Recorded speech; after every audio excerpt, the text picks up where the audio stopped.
Ayun guys, so for today's video ay magluluto nga ngayon si mama ng biryani.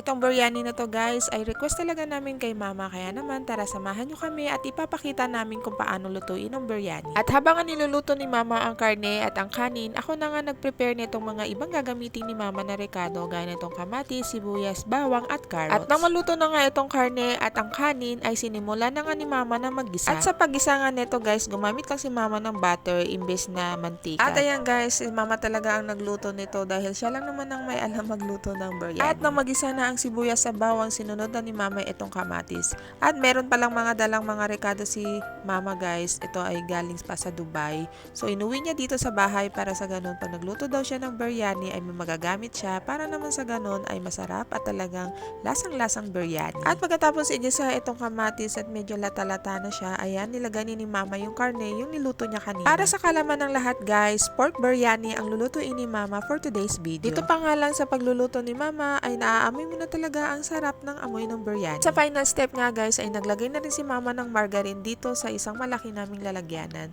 Actually guys, pwede daw itong butter, margarine, ayan. Margarine lang kasi ang available guys, kaya ito ang nilagay namin. At pagkatapos nga i-spread ni mama ang margarine sa lalagyanan ay sunod niyang nilagay itong kanin. Itong kanin guys ay galing pa din sa Dubai ito. At kung makikita nyo nga dito sa video, kung nahahalata nyo ay talagang buhag-hag yung kanin. So next na tayo guys, ito nga palang ginagawa ni mama ay nilalayer na nga niya ang mga karne dito sa may kanin, karne, kanin.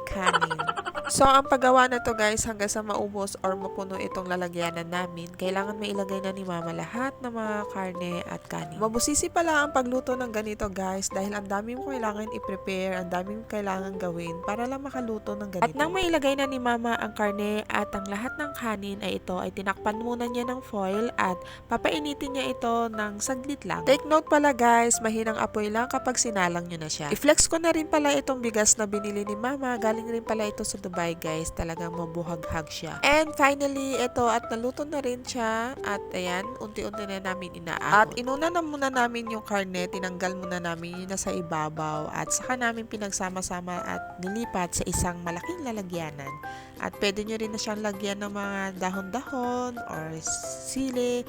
Nasa inyo guys kung ano yung mga additional na toppings na gusto nyo. And ito na finally guys, ang aming pork biryani na luto ni mother. Ayan guys, napakasarap na talaga nito. Maraming nga klaseng biryani guys. Meron din chicken biryani, pwede din daw ang shrimp biryani, pwede rin ang fish biryani, at kung ano-ano pang pwedeng biryani na ihalo mo dito. At dahil natikman na namin ang chicken biryani, ang next na ipapaluto naman namin kay mama ay ang fish biryani or ang shrimp biryani. Depende sa budget guys. Pakasarap talaga nito guys, kahit yung kanin lang ang makain mo dito, solved ka na. At parami nga ang kain ko dito guys, at kahit ang aking bebe loves ay nagustuhan itong biryani. At hanggang dito na muna guys ang ating video. Salamat sa panonood. Bye!